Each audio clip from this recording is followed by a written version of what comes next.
Hello, and thank you to the Notre Dame students for that superb presentation, which was so relevant to our discussion today and over the last couple of days on integration, since making and finding and building a home and practicing one's faith is so central to how we see integration and to human dignity more broadly. Our panel today is titled A Reflection on Migration, Protection, and Race from the perspective of the Holy Father's call to go to the peripheries. This is an event about how Catholic institutions can strengthen their work with immigrants. And to do that, we need to be clear about the needs and challenges of immigrants and clear on what our religious tradition demands of us. This panel will speak to those two imperatives based on Pope Francis's teaching. Let me just go through it very, very quickly. This has been a consistent theme of the Holy Fathers since the beginning of his papacy. In Evangelii Gaudium, the Holy Father said, each Christian in every community must discern the path that the Lord points out, but all of us are asked to obey his call to go forth from our comfort zone in order to reach all the peripheries in need of the light of the gospel.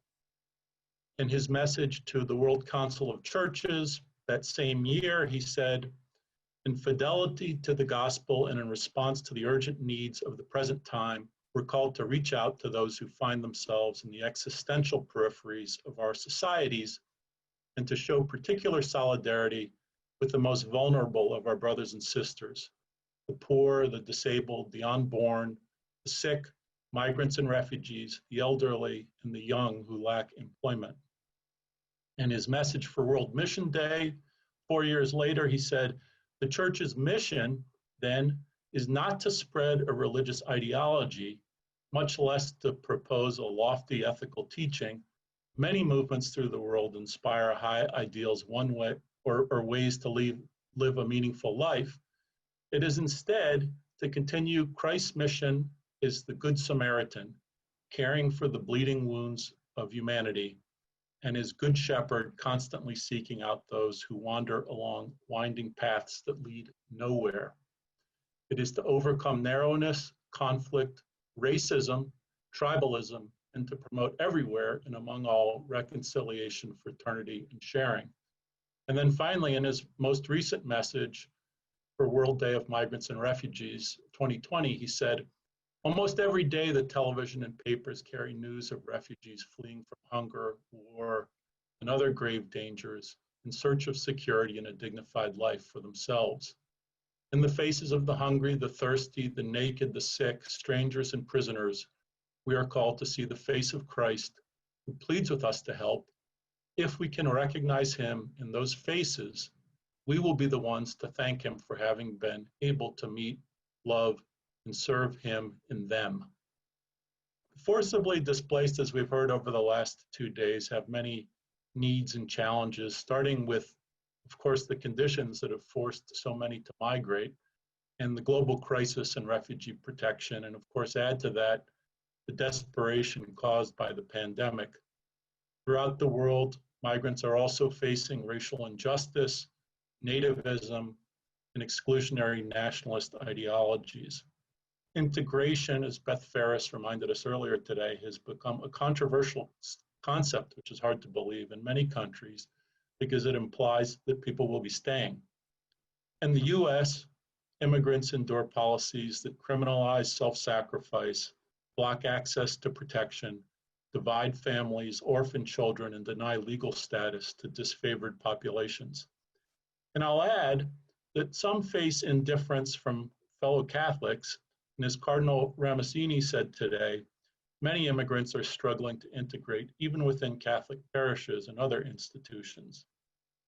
We have a superb panel to talk through these challenges and to discuss what the call to the peripheries might mean for Catholic institutions and ministries that work with immigrants, refugees, stateless, and others on the margins.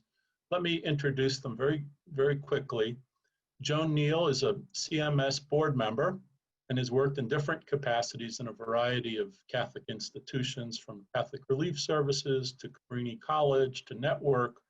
She's a life trustee at the Catholic Theological Union, and she recently wrote a powerful piece for the Center for Migration Studies titled Being Black and Immigrant in America, which I'd commend to you. Dylan Corbett is the executive director of the Hope Border Institute, which is doing such superb work on border migration and racial justice issues in El Paso and increasingly elsewhere along the border and in Mexico.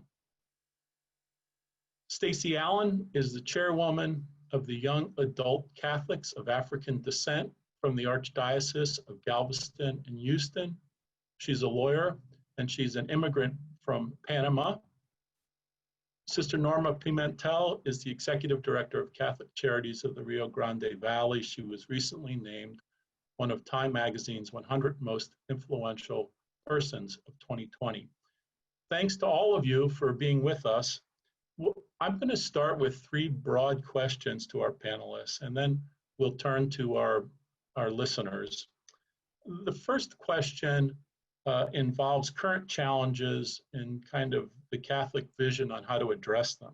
So the question is, can you help us articulate more concretely, speaking through the lens of your work, life, and faith, the Catholic vision of dignity and justice that should guide our response to these challenges that immigrants and refugees face? And of course, if there's any particular needs and challenges that you want to accentuate, please feel free to do that. I think I'll start with Joan Neal, and then we'll just go in order.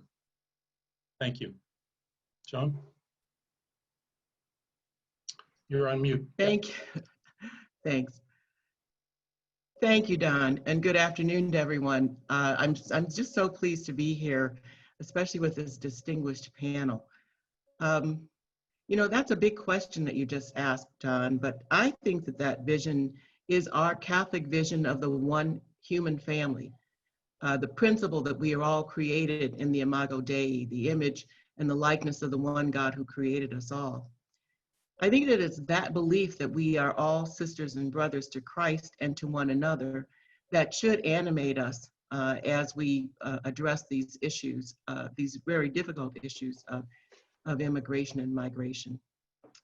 It's additionally, I think, the charge that God gave the Israelites way back in, the beginning of our history as people of God in the Old Testament, to love the neighbor, to welcome the stranger, and remember that you were once strangers yourself. And finally, it's a reminder that Jesus gave us in Matthew 25 about how we're going to be judged in the end. What you do for the least of these, you do for me. So it seems to me that all these commands tell us that no one should be at the peripheries. No one should be on the margins. No one should be outside of our care or our community or our love, because we are all one human family created by the one God of all. And as followers of Jesus Christ in the body of Christ today, we know that we should welcome everyone. And more than that, Pope Francis tells us that we can't just wait around for people to come to us, but that we must actively go out and meet them where they are. We must be on the forefront of society, ministering to the immediate needs of immigrants and refugees, but also leading the charge in our legislative bodies, especially in Washington, D.C., demanding more humane, just, and comprehensive immigration reform in this country, as well as more foreign aid and assistance to help sending countries address the issues that make people leave in the first place. We have a dual responsibility, and we should be unwavering in our commitment to justice and mercy, speaking out at every level, bishops, clergy, people in the pews, everyone speaking out on behalf of our brothers and sisters who have left their homelands in search of a place where they and their families can live in dignity, peace, and acceptance. I think we should officially adopt the welcoming church as our tagline, for instance. That should be our brand. And Pope Francis can be our brand manager. Think about that as the vision that should guide the Catholic response to the plight of immigrants and refugees.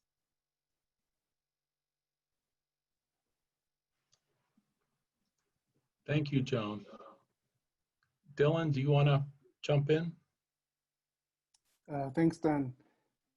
It's really good to be with everybody and good to be with my heroes and champions like Don and Stacy and Joan and Sister Norma. If Pope Francis is going to be our brand manager, I would suggest that perhaps Joan can be the national branch manager. That would be very helpful. When I think of the challenge or the Catholic response, what could be a Catholic response to things like immigrant justice, the need for immigrant justice, and the need for racial justice? I think Joan put it very clearly. It starts with the Imago Dei, the centrality of the human person. What I've seen in my experience working with migrants here on the US-Mexico border is precisely the fact that there is a campaign almost to dehumanize people. And we do it to migrants, and we do it in the name of political motives. And there's a certain colonization of our mind. There's a certain colonization of our political and social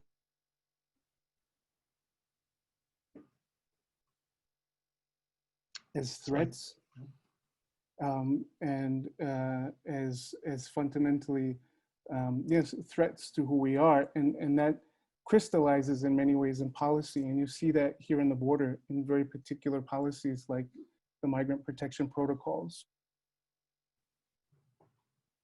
expelling people as a result of our response to COVID. And so the fundamental centrality of the human person, as Joan put it, the Imago Dei, it challenges us to put the human person at the center and to sort of overcome this colonization of our mind, whereby we're able to other people.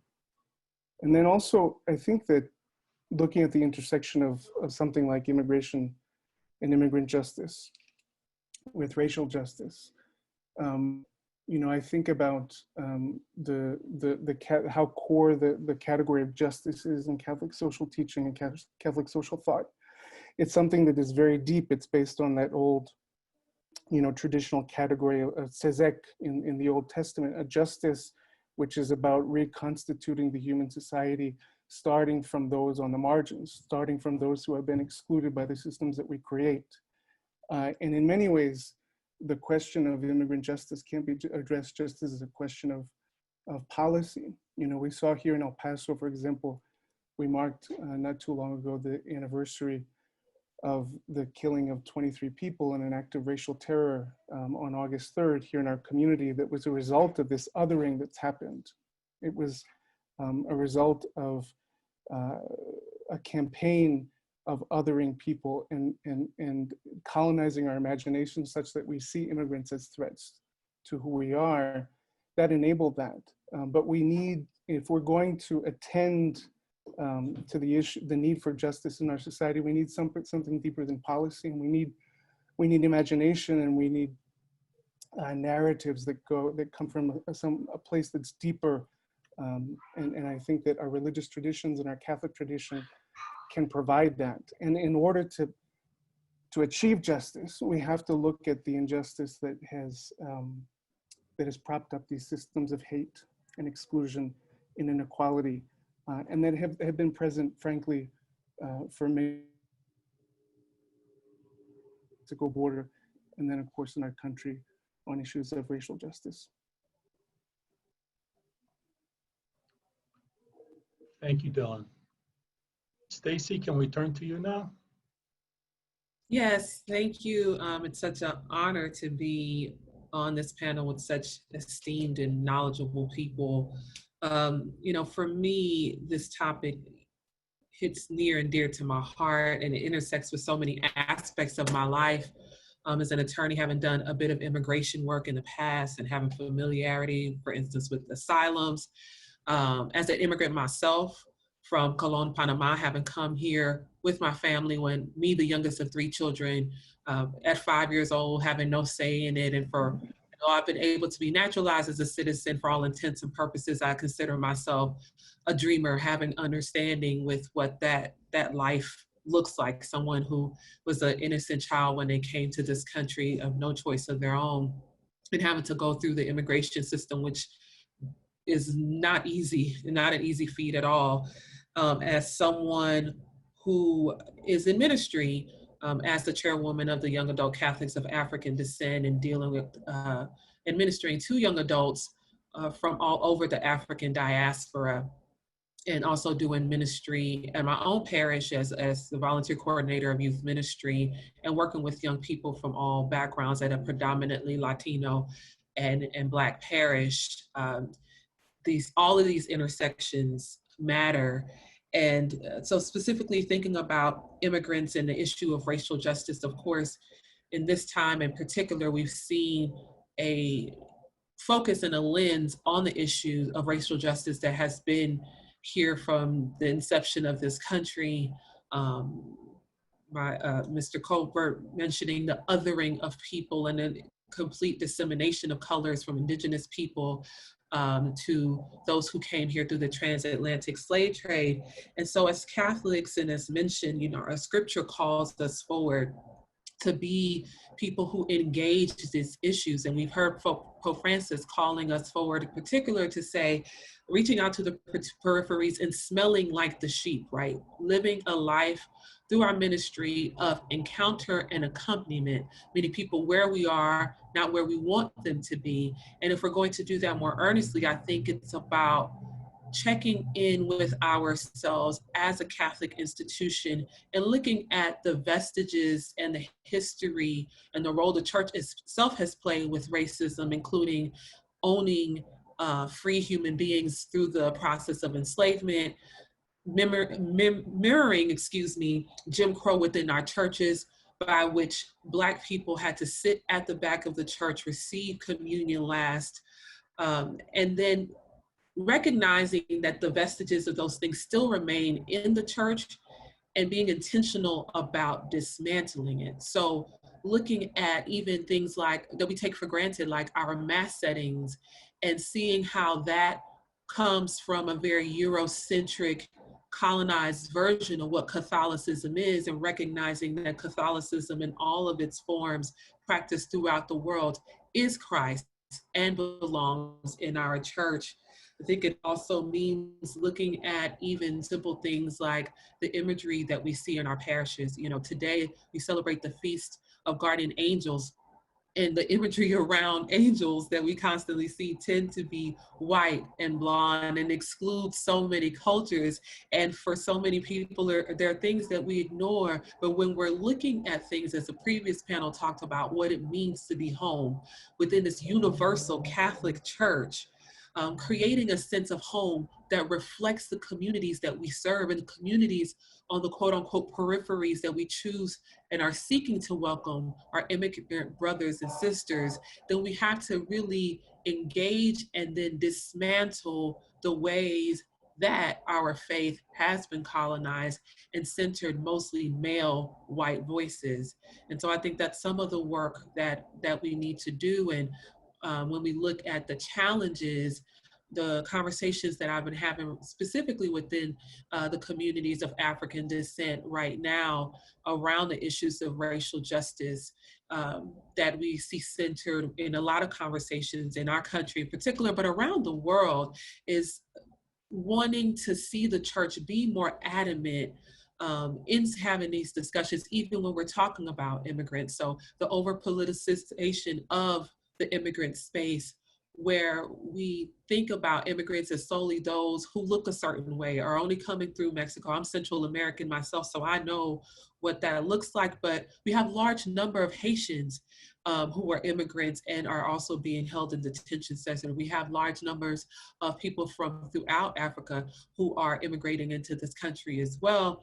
And so making sure that our conversations within these spaces are robust and we don't get caught up in the politicization of these issues. And so if we're going to have a church that says that it is pro-life, then people within communities are asking that all that life from its natural inception through its natural death be included in its pro-life discussions, including those discussions around the killing of unarmed Black people by our police. So I think those are some of the challenges and issues, as well as some of the hopes and promises that we are looking for within our faith.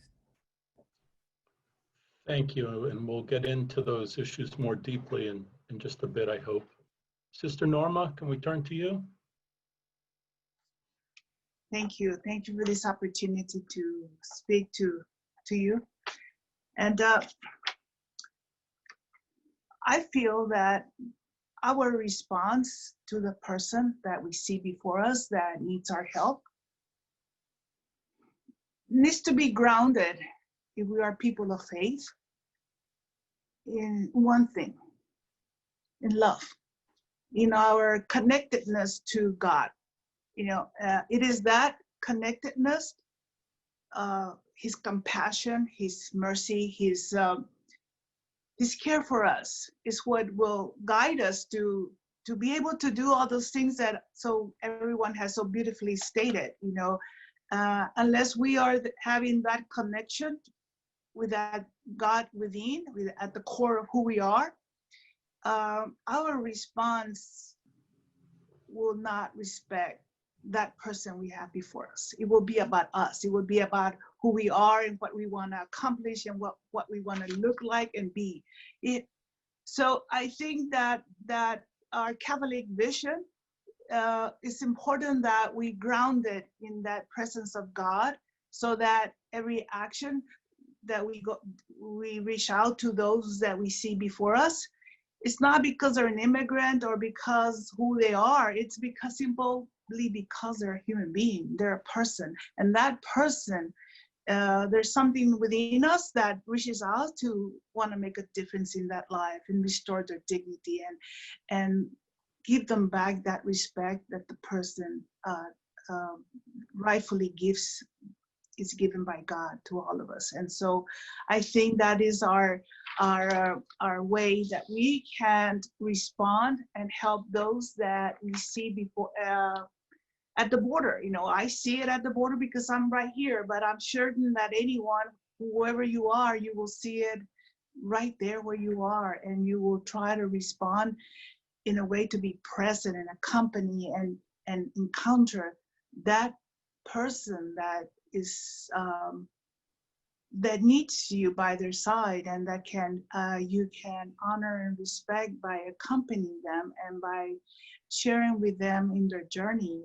And many times that journey is a journey of tears, and other times it's a journey of joy.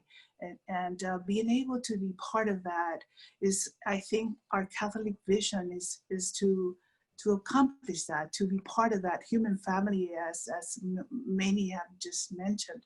And the more grounded we are to that reality, that presence of God in us, the more we're able to bring that forward in others and bring out the goodness that we all have to contribute and share with one another, and transform our communities to communities that are one human family, you know. And so we have a lot of work to do to start with ourselves, and then to make others follow and do the same, you know. And because unfortunately there's a lot of things happening in our world today, in our country, that are so divisive and destructive. And I think that the only way we can bring about change is by looking within and living that out ourselves, and making it contagious so that others do the same as well, you know. And so I think that we have a job to do, and that is to care for one another. Thank you. Those are all very beautiful statements of the vision and the challenge. And I want to, and we've kind of gotten into this second question, but I want to ask it nonetheless, which is more about your own work and the institutions that you're working with or have worked with in different ways. And that is, you know, how can Catholic institutions individually, collectively, because part of the goal of this conference is to kind of work across silos, better live out this call to go to the peripheries, better live out this vision that we have of the church. Maybe we'll just do another round. Joan, do you want to start? First of all, I think Catholic, I'm sorry, I guess I'm muted again. No, you're on. I can hear you. Great. I think Catholic institutions are unique You know, no matter what their missions are, they're unique because of their Catholic identity. And as church, we know we are Catholic with a capital C because of our beliefs and our teachings and, you know, who we follow. But we are also Catholic with a small c, which means universal and thus diverse. So in line with the small c Catholicity and in consonance with the missions of the particular institution, I think the overall call to us is to just be open to all, to be welcoming of all, and to value the presence of the gifts of all, no matter what position they might find themselves in society. Stacy said earlier something that I can relate to.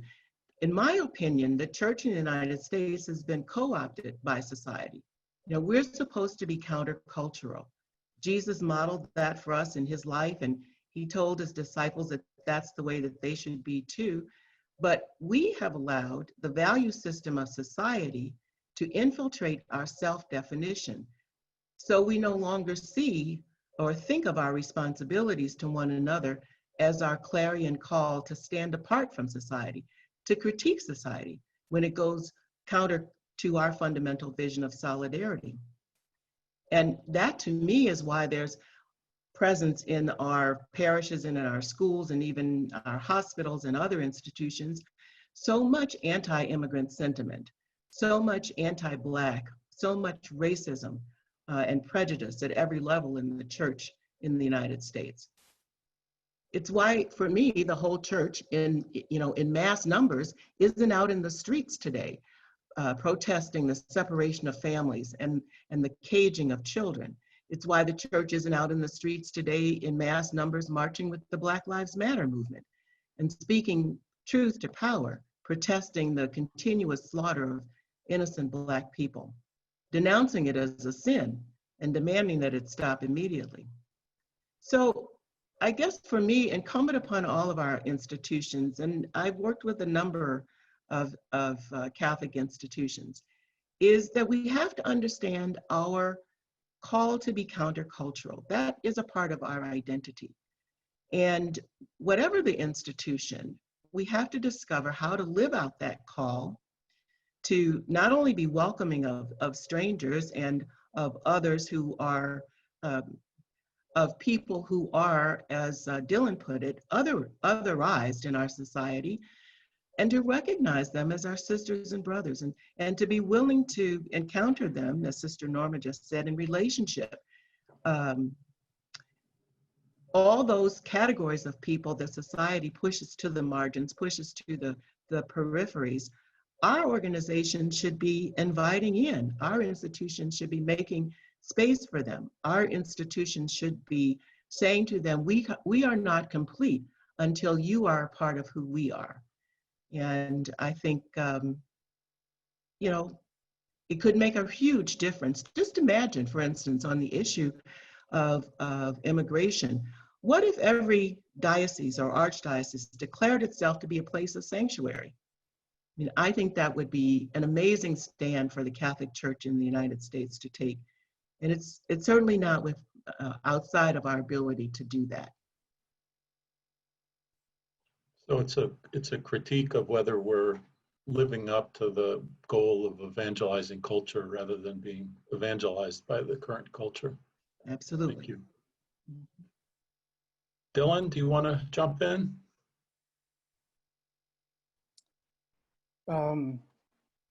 Powerful words from Joan. Moved by the challenge there to be countercultural, to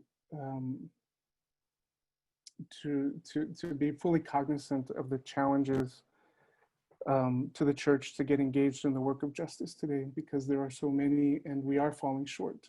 If we were to do an examination of conscience, I think there would be much to reflect on.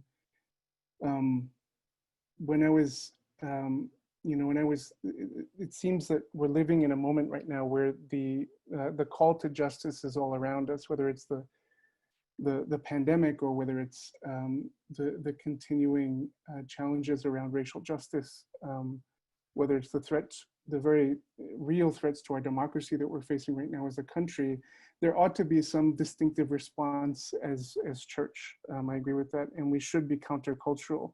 We should be calling out injustice, and we should be in solidarity with those who are working for a more just society and to bring reconciliation to our society. It seems like with all these crises, with the multiple crises that we are facing as a country, that the pitch, the tenor, there's a certain drama to it, or at least that I'm more aware of that. As I was preparing for this conference and reflecting on what to say, I remembered when I first became involved in the work for justice, because now it's been many years. I always looked, in a sense, back at the people who had done great things, or at other moments when there had been the pitch was higher and the sense of drama around issues of justice in our country was so much higher. And I asked myself, what would I have done, at the time of the civil rights movement? Or I remember talking to people like you, Don, who were down in Central America during the time of the Civil War, and thinking, what must that have been like? Or talking with people who were involved in the sanctuary movement. And now I realize that the pitch and the tenor and the drama,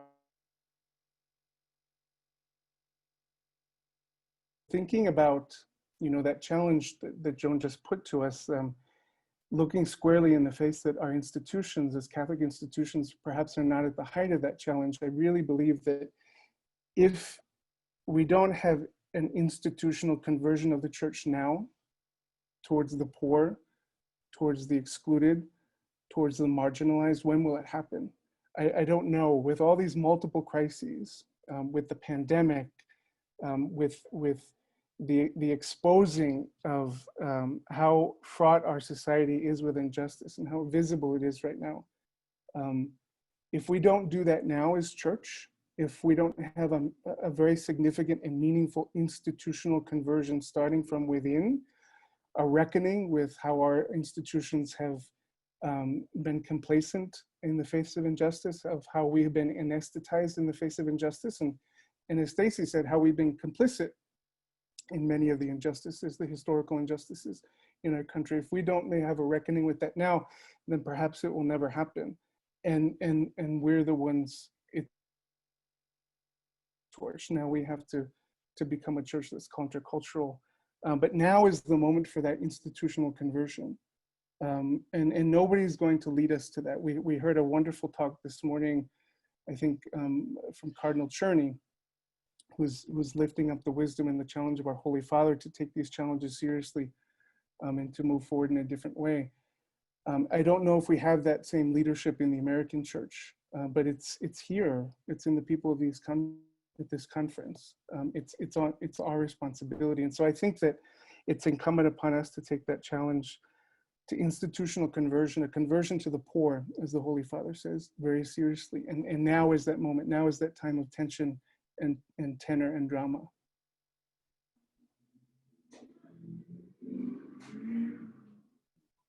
I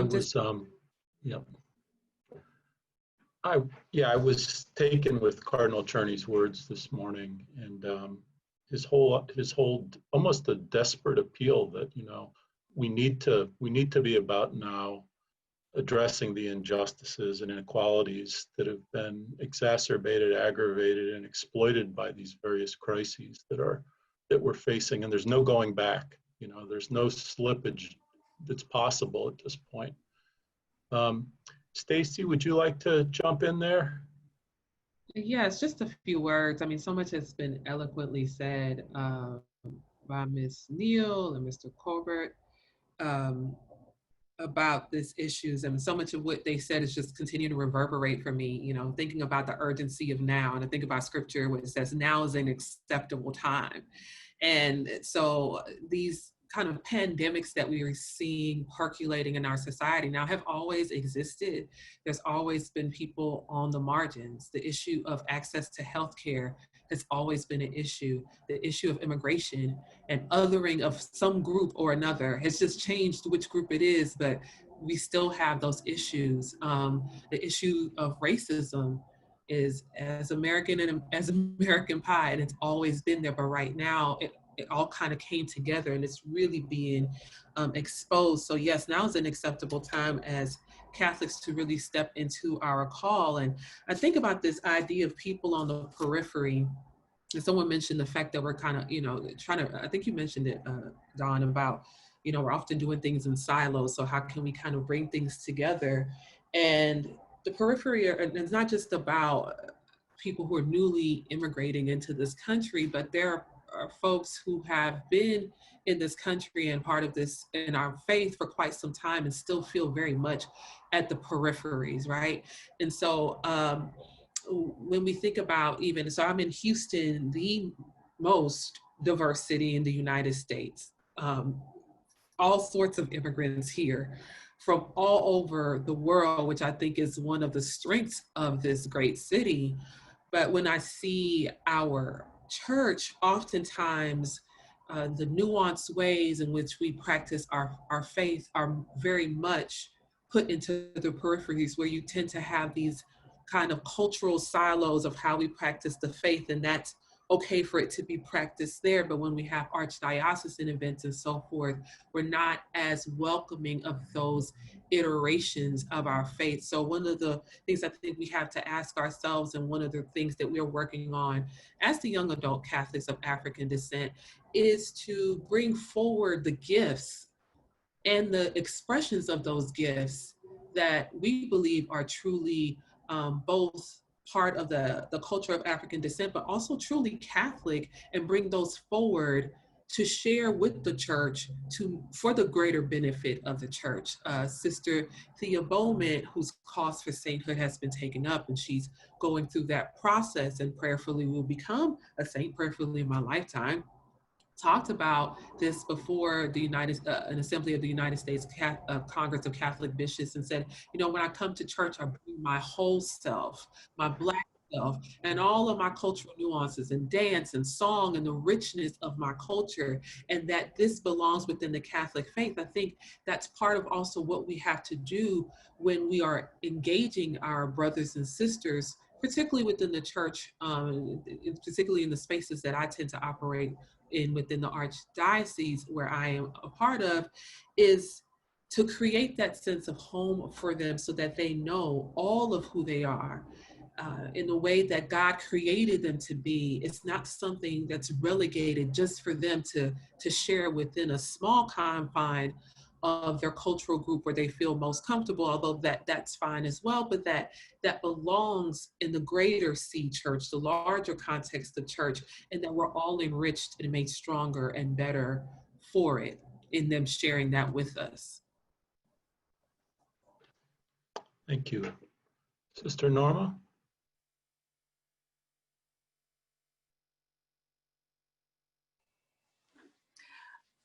Catholic institutions, I think, exist for the right reasons. They're doing a lot of good.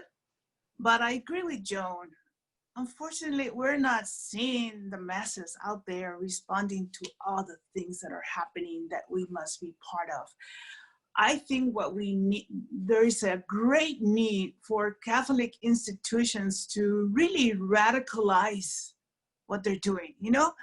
We need to see a response that really brings out who we are and be present to all the things that are happening in a very radical way. And it's not happening, it's just like a very, I think that our response must be without limits, and willing to go to bed tired every day, really pushing ourselves, because as long as there's somebody out there hurting, that means we have a job to do, and we must motivate each other to not be conformed to just the minimum, but rather to push ourselves to make a difference in transforming society for the good. And we can't do that if we're not all willing to really push ourselves to the limit, and I think Catholic institutions must do that, must really not keep themselves back, but rather push themselves forward, pull us together so we can work together, because I think that's my experience is here on the ground at the border, is working with each other and pushing ourselves and motivating ourselves to do more and to see how we can be better present to what we're seeing before us right here, you know, and it's never enough. There's always somebody hurting. And so that's why I get up every morning and I'm willing to go to Matamoros, because I know my presence there is going to make a difference just by accompanying somebody, you know, a mother that's hurting, that's crying, that with my presence, her spirits are lifted, you know, and we must be able to be willing to do not to the minimum, but as much as we can, because I think that's what we're called to do. The need to radicalize our response. That's a good way to put it. And I think also the way we speak and when we speak. I'm just thinking today about the kind of very confused and impoverished notion of freedom that we hear in the public debate now related to the COVID-19 crisis. And you have immigrant essential workers who are on the front lines, you know, who can't socially distance, who are exposing themselves and their families to great risk just to survive. And then you have others that won't wear masks in public places as a statement of freedom. I mean, that's not Catholic, but we're not talking about it. We never hear it. And I wish we were a bit more radical in terms of our messages and in terms of the timing of our messages, and then of course in terms of our work as well. We're getting very good questions. I have one more question, and I do think it's important to give the participants some words of guidance and inspiration and a kind of a hopeful call to action, because it's true there is a lot of good work going on and important work going on to take away from the conference. But we're also getting quite a few questions, and maybe rather than ask you all to kind of give us those hopeful words now, we can do that later, unless any of you would like to do that now, and we can start answering some of the questions from the group. That be okay? Mm-hmm. Absolutely. Okay. So let me ask them in bunches. And you all don't have to answer each of them, just answer whatever you'd like. How do we as a church organize ourselves in a loving welcome for asylum seekers from the border to where they go to the interior of the country? I'll ask three of them, and you all decide what you'd like to answer. The second, how do we as a church, and we've already spoken to this, become more countercultural given our leadership? Are you willing to see many church members leave if we do so? And then the third, what does institutional conversion look like? Can the panel provide concrete examples from your particular perspectives?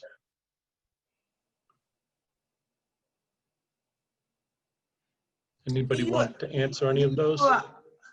Can you say the last one again, Don, please? Yeah, what does institutional conversion look like? Please provide concrete examples from your particular perspectives. How do we convert our institutions in the ways that you'd like to see them converted?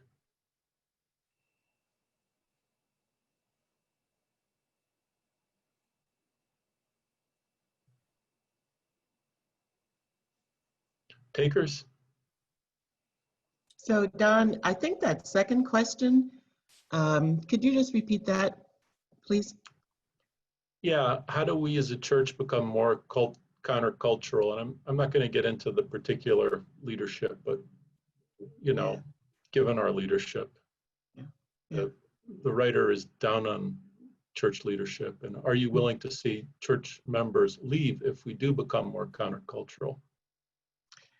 Well, so I do want to address the issue of leadership, because I think the answer to that is that we have to change some of our leadership.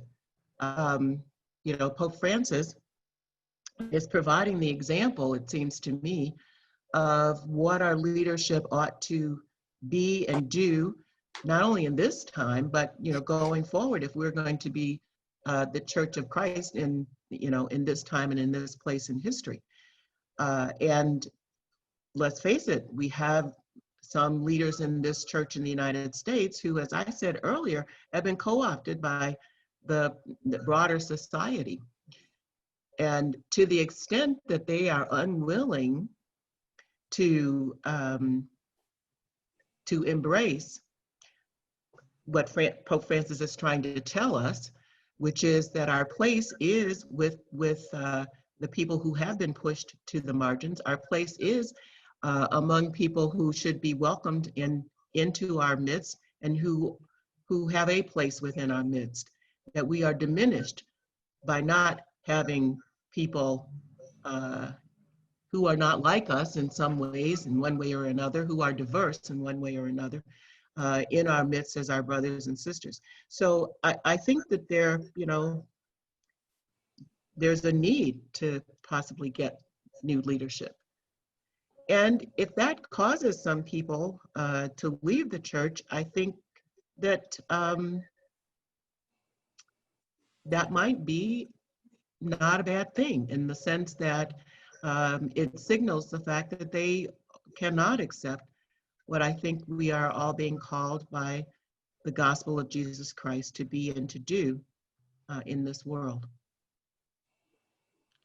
I think that last point is very important, Joan, because I feel like we're all being called to be leaders, and certainly a conference like this is trying to lift up leaders and identify leaders. And there's a lot of leadership formation that goes on, so that rather than wait for certain people to say certain things or to, and I mean, if we're talking about the bishops here, there's a lot of bishops that have been very courageous and have been very countercultural. But if we're waiting on some people to say things and they're not, then I wouldn't wait. Right. I wouldn't wait. That's right. Be a leader yourself, Yeah. I think we've got to have leadership develop from the bottom up. Yeah. Anybody want to take on any of those other two questions or that last one on leadership? How about following asylum seekers from the border to the interior, how to do that? Sister Norma, you must have thoughts on that. Say that, what was that question, Don? How can we organize ourselves better to give a loving welcome for asylum seekers from the border to where they settle in the interior of the country? Well, it starts by being able to identify what already exists and who's doing something at the border, especially, so that you connect with those organizations, those groups, those institutions, and those responses, and then be part of it so that you can see how you can follow through to make sure that the families that are continuing their journey to places where you are, you will be able to develop a response there and in your own personal community, in your church, and start to identify. I've seen beautiful responses in different places that I've been in the United States where I've spoken, and they have, after my talk, they've called me back and said, "Sister, we're doing this and we're doing that." And I didn't tell them what to do. They gathered themselves as a group and started saying, we want to be an active community, a community that welcomes, a community that responds. And they started to identify different ways that they can do that. They themselves came up with what was needed, and they started to do that. And it's beautiful, the response that that particular faith community in that part of the United States is doing, and like them, so others are doing as well. So I think that it's not like somebody needs to tell you a blueprint as to what to do. You come together as a faith community, those that believe that you want to be able to respond and do something and be that faith community that welcomes, and you start to allow God to inspire you and guide you and lead you to discover the ways that you must respond.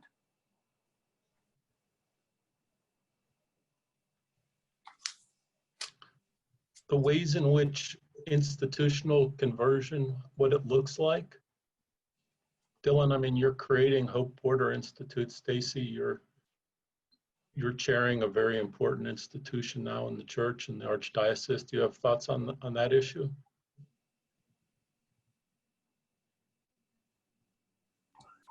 Don't mean to put you on the spot. We can go to other questions. But it's okay. I think the second and third question kind of go together. This idea of being countercultural and conversion. What does institutional conversion look like? And I think about, where it says you can tell what something is by the fruits that it bears. And I think that's when we will know when institutional conversion happens. And I think it starts out with being, countercultural. And I see in young adults, I think a lot of change happens within any institution from the bottom up. And so as the laity, we should not release our own call and our own power to help influence the church that we are part of. And I see young people in particular pushing ideas and ideals that we profess, but are falling short in our perception of how it's being lived out. And so, for instance, as a young, and I wish I knew her, I know her first name is Heather, but there's this great Catholic artist who posted something that resonated with me. And she said, you can't be pro-life and be a white supremacist. You can't have a conversation about being pro-life and negate the killing of unarmed Black people. You can't be a church that claims to be pro-life and not emphatically speak out about young people dying in cages at the border who were first separated from their parents, who were prevented from presenting a legal, internationally recognized claim for asylum. The church should be in a state of perpetual righteous outrage in this moment, and its lack of urgency in all of its spaces with all of its microphones and platforms within this country in particular has seemed deafening to some of us. And so being countercultural in this means being uncomfortable, and all of the benefits of comfort, whether those are political alliances and being invited to the dinners and all of the things that sometimes we see Catholic leadership being invited to in this time. It may mean having some people within your church walk away because they see themselves not aligned with those truths. But I think institutional conversion will look like the fruit that it bears. Being in the streets, as some priests have been and some sisters have been, marching along those, calling for social justice through the Black Lives Matter movement, and not focusing on what does the term mean, or who, those types of things. Sometimes I've seen what I call Catholic Twitter. Catholic people on Twitter are very interesting. I have seen some interesting things, but also have felt very disheartened to see priests on pulpits say negative things about things that I don't know that they've taken the time to understand, but are just parroting because that's what's politically advantageous within some of the communities that they serve. And so one of the terms I've heard some activists talk about is radical imagination, and Sister used that word too. And sometimes even in a way that we talk about Jesus turning the other cheek, but we don't talk about the Jesus that flipped tables, disrespect of and a Jesus who said, I come to set the world on fire, and how I wish it was ablaze. That fire to live out the truth of Christ is what's countercultural, and that seeing that fire from our church at the very top. But if it's not there, rallying together, coming together as the laity and say, this is what Catholicism looks like. This is what faith looks like. This is what the love of Christ looks like. And what I believe the world is crying out for now is exactly who we're called to be. For every challenge brings an opportunity to bring forth the change and the justice and the love, the balm of love that I believe this world is calling for, and that Jesus sat us down. And although I trust me, especially we're looking at the pandemics of both racial injustice and COVID-19, which are ravaging communities of color, which are ravaging our Native American brothers and sisters, and which are ravaging immigrant communities who are now deemed essential, which really is about people being expendable for the benefit of other people. But nonetheless, so I don't make light of COVID-19, but to the extent that God gave us this time to sit down and really think about the things going on in society that we brush aside as we pursue titles and pursue money, this is an opportunity to, in this sitting, to really think about how God is calling us forward individually, but also collectively as an institution in this time to be countercultural and to have a deep conversion of spirituality and of heart in this moment. I think I mentioned institutional conversion, so I'd be wimping out, I think, if I didn't say anything. Go ahead. But Stacy put it really well. I think you know, almost everyone who comes to this conference is involved in some way in the social mission of the church, you know, serving people, whether it's migrants or the poor, serving people who are on the margins in one way or another. And I think that what attracts us to that is that that we feel that that is how the divine somehow intrudes upon our lives, that the divine, the openness to the divine comes in those moments of encounter with those who are excluded and suffering. And migrants in particular, in the situation in which I live, but this is true of whoever's excluded, I think, they hold up a mirror to us and they hold up a mirror to our society. And they show us who we are and who our society is. The society that we've created, the structures that we've created, the structures that have pushed these people to the margins and pushed these people, in many cases, off the page altogether, as the Pope says. And so it's a challenge for us, where it puts us in a moment of choice. Do we choose an identity? Do we view that mirror as a threat to our identity? And do we close in and turn away? Or do we view that as an opportunity to open ourselves up and enrich ourselves in a reality that goes beyond me, that's more than me, that goes beyond my egotism and my self-centeredness? And I think that that's the challenge right now that's before our country. So institutional conversion in the sense of the church, I think, you know, Pope Francis has diagnosed so many of the ills in our society, an economy that kills, a throwaway culture. I mean, he's putting his finger on something that's present in our country, I think, especially as Americans, where we build these systems, these economic and social and political systems, which exclude so many people, which push so many people into poverty or into the shadows or out of the opportunity to participate in a dignified way into the economy. And the challenge to us as church is to, in the face of that atomization and destruction of human life and disrespect towards the human person, is to build community from the bottom. And what that means is that the needs and the aspirations and the hopes of those people who are pushed to the margins need to be the needs and the aspirations of the church.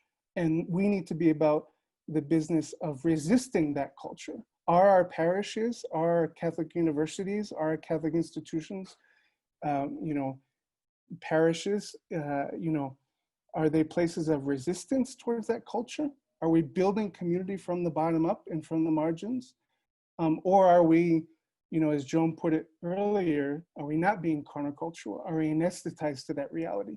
And I think that's the fundamental challenge to our church today. And it's a challenge, you know, we're asked to choose where we stand in this moment of tension, historical tension. Where do we stand? That's, I think, where we get at some of those questions of what institutional conversion means at a national and a local level. Where do we stand? Thank you. Maybe this would be a good time to segue into a couple of questions that we have that speak to how do you create solidarity? How do you create communion at this point? And I know, Sister Norma, you work very cooperatively with a lot of people in a broad-based community, and even with, you know, DHS and ICE, you know, and have had a good experience with them and some, I get some of your work. But here's another question. How do we preach about this in a way that can reach many good involved Catholics who are avid Trump loyalists and supporters? This is my experience in a parish where the old timers are in his camp, and I, as a preacher, want to reach them and not have a battle. So how do we talk and reach and create solidarity given people's different political? Yeah. From my experience, I was able to bring everybody to come together as one. I call it one church, whether you were Baptist, United Methodist, what evangelical, Catholic, we were all one. We didn't see ourselves different in any way other than because we all agree that we believe in restoring human dignity. We all believe in the sanctity of life. And so it brought in ICE and the county governments because they also agree in the respect to life. So I think that one of the things that we must do as to work in a collaborative in learning how to respond together is to respect each other. I think that we stand in many ways different from one another and may disagree with why some may support Trump and others don't, and a response may be, I have friends that stand on both sides, and they're beautiful people, beautiful families, wonderful Catholics. And yet, what I find is that we must identify what we all agree we believe. And I think that starts with respect to life. I think that that respect to the other, the person, is something that we all hold on to as something sacred and something important as people of faith. And so from that point, everybody is together. And I think that it's important that we build on that. We build on what we have in common, what we agree, so that we can regain what it means to be people of faith, people that have a God and that are Catholic faith. What brings us together as one church is what, instead of what is different, and what are the things that why we may be more inclined to support one side or the other. And so I don't know, I find that it's not an easy journey ahead, to try to bring in those that may find themselves in an extreme position, but it's a start.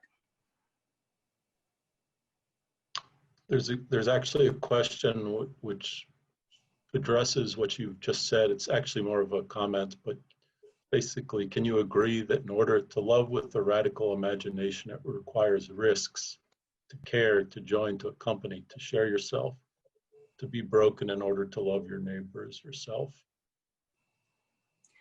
My response to that is yes. We have to be willing to show that it's not about me, it's about us. It's about us being that presence that God is calling us to be, because if I just want to hold on my ideas and my beliefs and what I think is the right answer and the right way to be, I may be missing and losing respect to the other person that I have that is totally disagrees with how I see things, And so learning to respect each other it brings us to a middle point where we can listen and we can start to share, allow each other to be heard, and understand. And so we can move forward maybe in small steps towards something better, I don't know if I answered your question. Yeah. We have a question, Stacy, for you which is that young people today, especially youth of color, suffer depression, feel angry, isolated, hopeless. How can the church give hope to them in concrete ways? I think one of the ways that the church can give hope to them is by acknowledging that they exist. In past surveys, one of the reasons that young people tend to leave the church or feel tempted to leave the church, well, two things. One is that they don't think that the priests in their homilies address anything relevant to their lives, and also that they see hypocrisies or a lack of relevancy in what the church is doing as a whole. I think technically I'm a millennial, which I can't believe that I'm in the same category as some of the youth that I've ministered to, and I think we are completely different, but I am on the very tip on where the generational millennials start. And millennials are people who want to see purpose in everything. That's why some folks are leaving their jobs, because they're like, it's not attached to my purpose. They're not as caught up in just the capitalistic ability of a job and retiring with a grandfather clock, because that's not even true for our generation anymore. Most folks are not going to stay with one company for 25 years.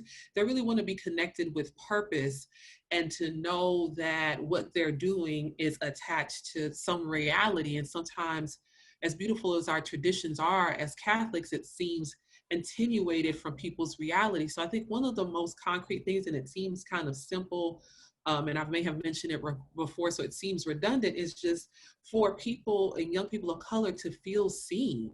And that means preaching homilies that acknowledge what's happening around the world and in our neighborhoods. So when you go to Mass and week after week and there's people in the streets marching and your priest never talks about it, it's like, hello, the world feels like it's on fire and you're telling me to focus on vocations. And vocations are connected to that. But if we're not making those real connections about a vocation to serve Christ and how you can do that as a priest or a sister, or your vocation to marriage and mimic Christ to the church also means that you have to serve and love your neighbor out in the streets who's suffering, then it doesn't make any sense to us. So I think that that's one thing, and that's in every part of ministry. So if you're someone who's doing young adult ministry, or if you're doing youth ministry, I had an emergency gathering that I called for our young people, because twice during this time, we normally take some downtime during the summer. But when COVID happened, I checked in on them. And then when the protests started happening, I checked in on them, because I know they were living and seeing the world that some of them graduating into and trying to go into college completely shift and no longer exist. And how difficult is that to deal with that as somebody who's a preteen, already dealing with any number of raging hormones and concerns prior to COVID. And now the world, as you thought existed, that you were planning to graduate into, literally doesn't exist anymore. And so I think that, whatever part of ministry that you're a part in, one, I think all ministry is relational. So let me back up. Having a relationship with the people that you're attempting to is critical. And that goes into the whole smelling like the sheep. So when we're talking about people on the peripheries that we're trying to bring in, that means you're just going to have to learn how to be around them and not assume that you're going to come save them from themselves, but that they can save themselves if they were just given the opportunity to do so. There's a quote from Glenn Martin that says, who does prison reform work, he himself being previously incarcerated, something that he wrote one time, he took a picture of while he was in prison, said those closest to the problem are closest to the solution. So I believe all forms of evangelization empower the voices of the people that you're trying to evangelize. So my background, and having done social justice work, having learned advocacy with, not advocacy for, I'm not going to try to do something for you. I'm going to try to do something with you. And so as we minister to young adults of color in particular, building those relationships, hearing their stories, and making sure that we infuse those concerns and needs into the way we minister in all aspects and empower those communities to be the change that they wish to see, knowing that their Catholic faith is not just something that they do on Sundays and perform, but something that calls them forth to be Eucharist in the world. Thank you. Those are very, very powerful words. And let me, I'm trying to get to some of these questions and kind of to divide them into themes. There's questions on how how to address the sin of white supremacy in the church. There's questions on how to be more countercultural. There's also very specific questions on, please give us one action focus or one action takeaway that we can have as we leave this conference. And one of my questions, and it was my third question that I didn't ask, was some words of guidance and inspiration, some hopeful call to action, kind of, that people can go away with. Because it's been a terrific, powerful discussion, and a lot of people have found it very inspirational, apparently. So we have only 5 minutes, and I am going to call on you and let you all speak for a minute each, or maybe 90 seconds, and you can pick and choose any of that, but I would encourage you to provide an action focus, a takeaway, words of inspiration for people as we leave this conversation and the conference soon thereafter. Joan, you started us. Do you want to lead us? Sure. 90 seconds. That's a challenge. Okay. So I think there are 3 things, but I'm really only going to talk about 2. And the first thing I think is that we have to really educate ourselves about all of these issues. We need to not only find out about what the church teaches about immigration and racism, we need to read scripture. We need to read the Pope's statements, not just Pope Francis, but John Paul II and previous popes. We need to read even the U.S. bishops' letters, pastoral letters on immigration and on racism.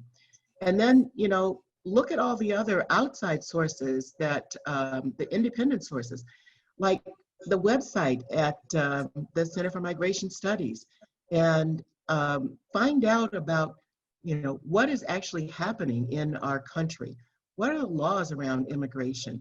What are the public policies that have been designed to keep people out or to have a disparate impact on particular parts of our communities of color, people who are poor, people who are homeless, food insecure, etc. And get involved with some organizations. And that's my last point I'll leave people with is, we need to be involved in public policy advocacy. Of course, Don, that I work a little bit with Network Lobby for Catholic Social Justice. Just a terrific organization that does public policy advocacy in the context of Catholic social justice at the federal level, and working on all of these issues that impact the communities and the people that are on the peripheries, that have been pushed to the margins. So I would just say, get involved with an organization like Network, if not Network, and become active in making our voices heard. So that the people who make the national policies and pass the federal legislation know what kind of country we want to live in, that we want to have a country that looks out for the common good and includes everybody. Thank you. Others?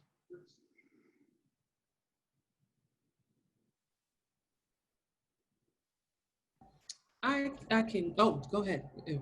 No, go ahead, Stacy. Go in the normal order, I think that'd be good. This isn't what I prepared, but something that hits me now, just listening to the questions and that we've had. Our parishes, thinking about the pandemic, there's a great challenge for our parishes going forward, but I think it's a great opportunity. I'm thinking about your question, Don, about what you would say to a Trump supporter, and I'm thinking about what you said, Stacy, when you said that, that the sort of the different communities that are present in Houston are somehow not represented at the center of the church in Houston, that they're sort of kept at a distance.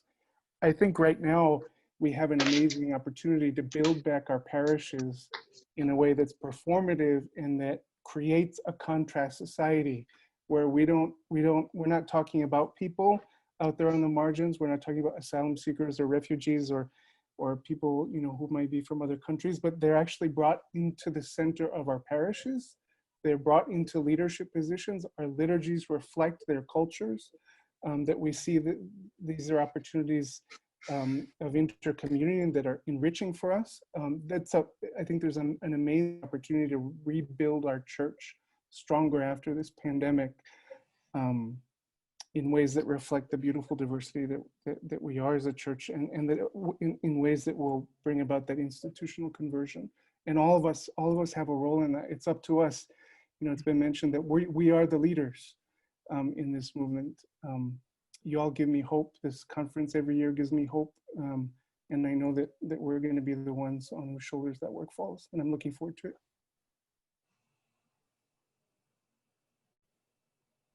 Stacy?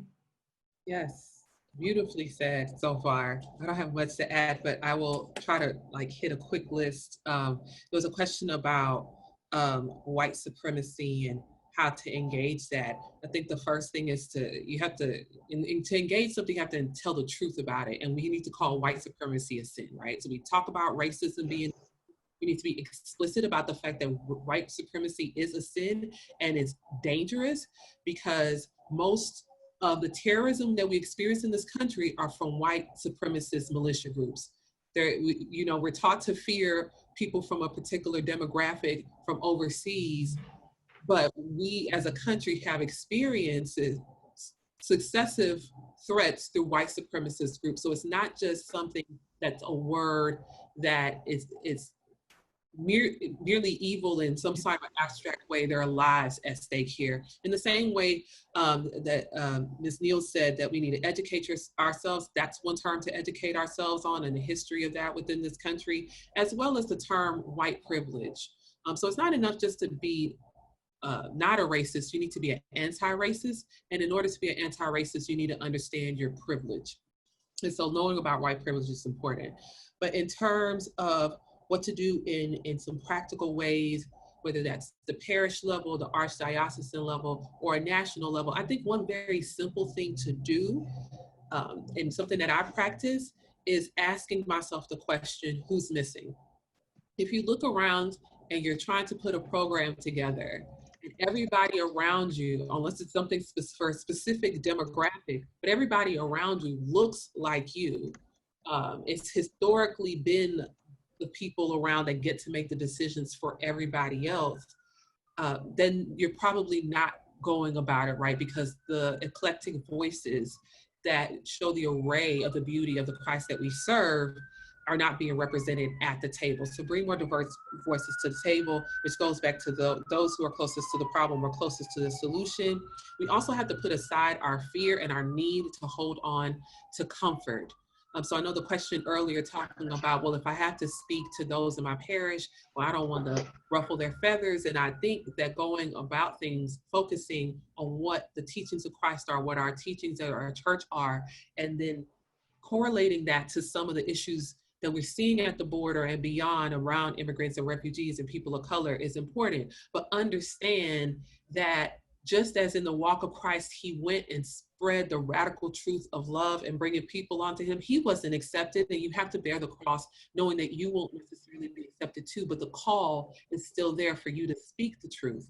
And lastly, I encourage people, you don't have to start from zero, and you don't have to build something from the ground up. Sometimes that's necessary, but there are a lot of organizations and groups doing really, really good work. And what I would encourage people to do is to collaborate across groups. So if you're someone doing work around immigration, there are groups who are working specifically with different communities of colors, whether it's Latinos or Black folks or whatever, who are working on issues around food, who are working around issues around housing, and who are working around issues around healthcare. And then so we start to think about, okay, this is a specific area that I think our immigrant community needs help with. Well, let me see who maybe in another type of cultural apostolic group is working on this issue. We can actually save resources and compound them, and compound the amount of help that we're able to do. So look to see who's around you, who's missing, and then also beyond the cultural group that or a specific issue group that you're working on, think about other groups that you can connect with, so then you can also expand the help and the resources that you're going to be utilizing. Thank you. Sister Norma? One action to take away from all the things you've heard today and while you've been here, there are wonderful things you've heard. And if you go home and you simply, that's it, you know, you've missed what you need to do. So I believe that you must radicalize your faith. Make sure that you bring that faith out and do everything God is calling you to do, okay? You will know. If you have that direct contact with God, you will know what to do because you've heard so many wonderful things, so many things already happening, so many ways that they have just been presented right now of how you can become involved. But what's important is that you respond to your faith and make it happen, okay? And we need you to radicalize it because that's the only way that it can happen. You have to not limit yourself, not be afraid, just trust God. Thank you. Those are all lovely words. And I wanted to thank all of you for your wisdom, for your witness, for your work, and finally for how deeply you care about the church. That really comes through as well. So thank you for all that you do. And that will be the end of our panel. And I will